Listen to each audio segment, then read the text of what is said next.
India में कुछ restaurants बंद हो रहे हैं, कमर्शियल गैस सिलेंडर्स की सप्लाई रिस्ट्रिक्ट हो गई है, सेंसेक्स भी क्रैश हो रहा है और इसका रीजन यूएस ईरान वॉर है जिसका पार्ट इंडिया है भी नहीं। प्रॉब्लम है 2000 किलोमीटर दूर एक narrow sea route strait of Hormuz, और अगर यहां टेंशन बढ़ जाए तो इंडिया की इकोनॉमी डायरेक्टली अफेक्ट हो सकती है। लेकिन एक इंपॉर्टेंट बात, स्टेट ऑफ हॉर्मुज इंडिया के लिए ओपन जरूर है, बट लेटेस्ट रिपोर्ट्स के अकॉर्डिंग कमर्शियल शिपिंग वहां से लगभग रुक चुकी है।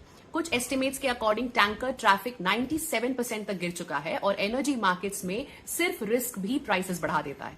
इंडिया दुनिया की फास्टेस्ट ग्रोइंग इकोनॉमीज में से है, लेकिन एनर्जी के लिए हम डिपेंडेंट हैं।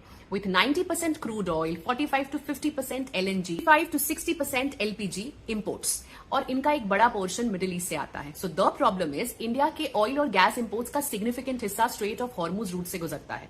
इसलिए जब भी गल्फ रीजन में टेंशन बढ़ती है, इंडिया वल्नरेबल हो जाता है। नॉर्मली गल्फ से इंडिया तक टैंकर को लगते हैं 5 से 10 दिन, लेकिन जब शिपिंग रिस्की हो जाती है तो कंपनीज ऑल्टरनेटिव सप्लायर्स यूज करते हैं, जैसे यूएस, वेस्ट अफ्रीका, ऑस्ट्रेलिया। अब यहां शिपमेंट को लगते हैं 18 से 35 दिन, मतलब freight cost, insurance cost, fuel prices सारे बढ़ जाते हैं। और अब इन सबका इंपैक्ट है कमर्शियल एलपीजी सप्लाई रिस्ट्रिक्शंस की वजह से कई सिटीज में रेस्टोरेंट्स भी अफेक्टेड हैं, विद मुंबई, बेंगलुरु, चेन्नई, पुणे, दिल्ली। अगर सप्लाई डिस्ट्रप्शन कंटिन्यू हुआ तो हॉस्पिटैलिटी सेक्टर, जो कि 7 to 8 मिलियन जॉब सपोर्ट करता है, वहां पर भी प्रेशर आ सकता है। मार्केट भी इस रिस्क को फील कर रहा है, क्योंकि इन्वेस्टर्स को लगता है कि अगर ऑयल प्राइसेस बढ़ती है तो इन्फ्लेशन, इंपोर्ट बिल दोनों बढ़ जाते हैं।